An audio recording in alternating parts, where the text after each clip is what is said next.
قطب عالم حضرت شاہ عبدالرحیم رائے پوری کا نصیحت نامہ جو انہوں نے اپنی صاحبزادی محترمہ کو کیا تھا۔ اس نصیحت نامے میں اس دور کی عام فہم زبان میں بڑی اہم باتوں کی نصیحت کی گئی ہے۔ تعمیر شخصیت، تشکیل سیرت اور تکمیل تربیت کے لیے ایمان کی پختگی، نماز کی پابندی، انفاق مال کی اہمیت، بلند سماجی اخلاقی عادات اور حقوق انسانی کی رعایت اساسی اہمیت کی حامل خصوصیات ہیں۔ کسی حکمت عملی کے ماہر مربی کی تربیت میں ان خصوصیات کو اپنے اندر پیدا کرنے سے انسان میں انفرادی اور اجتماعی زندگی کا ایسا قومی شعور بیدار ہوتا ہے جس سے فرد میں انفرادی اصلاح کے ساتھ ساتھ قومی حریت اور ملکی آزادی کے جذبات پیدا ہوتے ہیں۔ یہ نصیحت نامہ حضرت اقدس علی رائے پوری قدس سرہ نے اپنی صاحبزادی محترمہ کی شادی خانہ آبادی کے وقت رخصتی کے موقع پر انہیں تحریر کر کے دیا تھا۔ صاحبزادی محترمہ کی شادی محترم چودھری تصدق حسین خان رئیس قصبہ گمتھلا راؤ سے ہوئی تھی۔ حضرت اقدس مولانا شاہ عبدالعزیز رائے پوری قدس سرہ انہی صاحبزادی محترمہ کے صاحبزادے ہیں۔ چنانچہ اس نصیحت نامہ میں عمومی سطح پر درج ذیل کتابوں کے مطالعے کی طرف توجہ دلائی گئی ہے۔ نمبر 1، تقویت الایمان جو حضرت شاہ محمد اسماعیل شہید رحمہ اللہ کی کتاب ہے۔ اسی طرح نمبر 2، نصیحت المسلمین مولانا خرم علی بلہوری صاحب کی ہے۔ نمبر 3، تنبیہ الغافلین جو حضرت سید احمد شہید رحمہ اللہ کی ہے۔ اسی طرح حضرت سید صاحب کی ایک اور کتاب اکسیر ہدایت کی طرف بھی توجہ دلائی گئی ہے۔ یہ وہ کتابیں ہیں جن کے ذریعے ولی اللہ سلسلے کے علماء ربانی عوام کی ایسی تربیت کرتے تھے کہ اس سے نہ صرف یہ کہ ان کی انفرادی زندگی دین کے سانچے میں ڈھل جاتی تھی اور تمام ارکان اسلام پر عمل کے لیے جذبہ پیدا ہوتا تھا، بلکہ قومی سطح پر آزادی اور حریت فکر و عمل کا جذبہ بھی پوری شدت سے ابھر کر سامنے آتا تھا، جس کو انگریز سامراج ہمیشہ باغیانہ جدوجہد سے تعبیر کرتا رہا ہے۔ چنانچہ ڈبلیو ہنٹر ہمارے ہندوستانی مسلمان کتاب میں جن باغیانہ 14 کتابوں کا تذکرہ کرتا ہے، یہ چاروں کتابیں اس فہرست میں شامل ہیں۔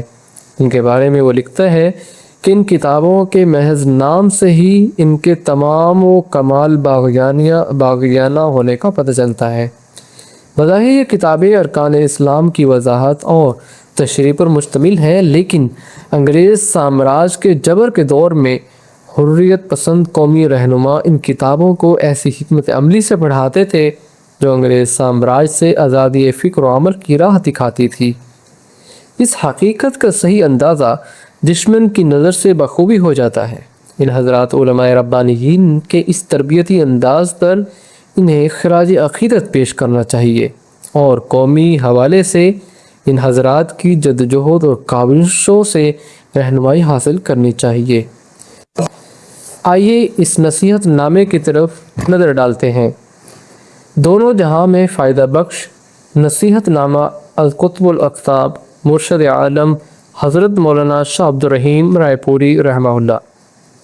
نمبر 1، دنیا ناپائیدار ہے، ایمان اور اللہ کی رضا پائیدار ہے۔ اول یہ کہ دنیا ناپائیدار ہے، نہ یہاں کی خوشی باقی رہتی ہے، نہ رنج و غم باقی رہتا ہے۔ یہاں سب مسافر ہیں، اپنے اپنے وقت پر سب کوچ کرنے والے ہیں۔ یہاں کی سب چیزیں، کھانا، کپڑا، زیور یا مکان، بھائی، باپ، دولت یا آشنا، یہیں چھوٹ جاتا ہے، ان میں سے کوئی ساتھ نہیں جاتا۔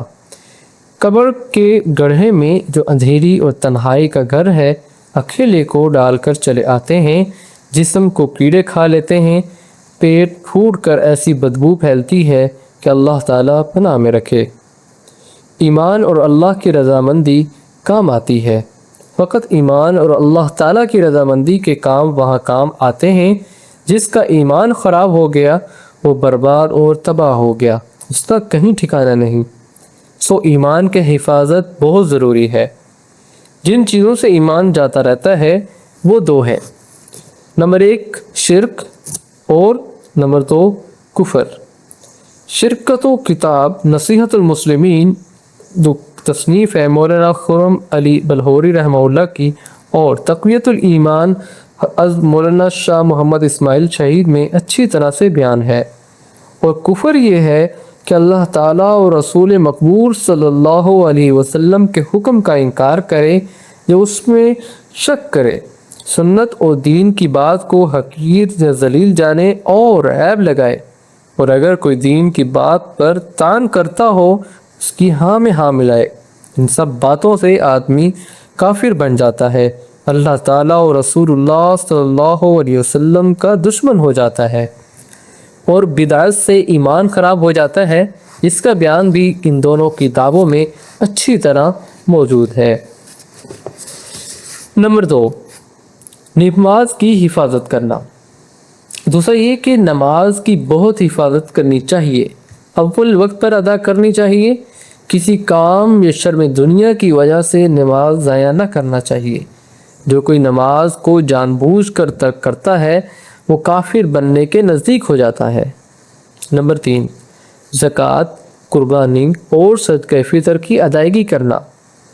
تیسرا یہ کہ جس روز سے اللہ صاحب نے تجھ کو زیور دیا ہے اس روز سے جب 1 سال پورا ہوگا تو 40واں حصہ اس میں سے زکوٰۃ دینا تجھ پر فرض ہوگا، اور قربانی کرنا اور عید کے روز صدقہ وغیرہ دینا واجب ہے۔ جو زکوٰۃ نہیں دیتا اس کے مال کے پترے بنا کر دوزخ میں گرم کر کے اس کی پیشانی اور پسلیوں پر داغ دیا جائے گا۔ نمبر 4 گھر والوں کو خوش رکھنا۔ چوتھا یہ کہ خاوند کی تابعداری اور اسے خوش رکھنا اور حکم ماننا ان باتوں سے جن میں اللہ اور رسول اللہ صلی اللہ علیہ وسلم کی ناراضگی ہو بچتے رہنا، دل اور ظاہر میں اس کی خیرخواہی کرنا، کسی معاملے میں اسے ناراض نہ کرنا، اگر قصور ہو جائے تو معاف کرانا، اور جہاں تک ہو سکے اسے دین کی رغبت دلانا اور ادب کے ساتھ نرمی سے نصیحت کرنا ضروری ہے۔ نمبر 5 سوتن کے دل میں محبت پیدا کرنا۔ پانچویں یہ کہ پانی پت والی اور اس کی اولاد کے ساتھ ایسی تابعداری اور محبت کا برتاؤ کرنا کہ ان کے دل میں محبت اور راحت ہو، نہ یہ کہ ایسی بات کرے جس سے ان کو رنج پہنچے اور تجھ سے نفرت و عداوت ہو۔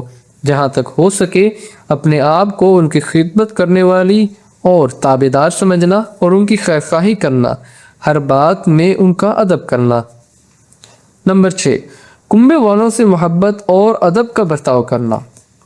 چھٹا یہ کہ اپنے کنبے والوں اور نزدیکوں اور قریبوں سے بہت محبت اور ادب سے برتاؤ کرنا کہ ان کے دل میں تیری محبت اور زبان پر تیری تعریف ہو، اور اپنے آپ کو سب سے کم جاننا۔ نمبر 7 دینی اور معاشرتی آداب کی پاسداری کرنا۔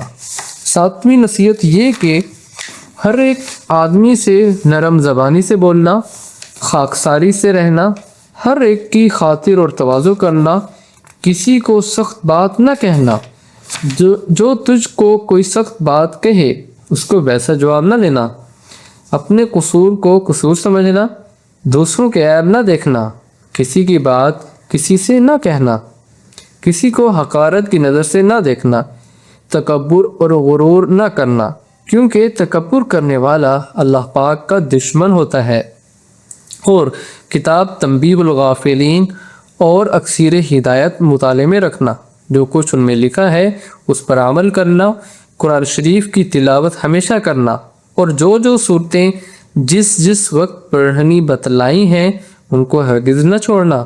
جو کہ مانگنے والا حاجت مند سے کچھ سوال کرے اپنے مقدور موافق ان کے ساتھ سلوک کرنا، مہمان کی خاطرداری کرنا، کسی مخلوق سے امید نہ رکھنا۔ اب اللہ پاک تجھ کو اپنے حبیب پاک صلی اللہ علیہ وسلم کے صدقے سے ان نصیحتوں پر عمل کرنے کی توفیق عطا فرمائے۔ توفیق اسی کے اختیار میں ہے، فقط واللہ اعلم بالصواب۔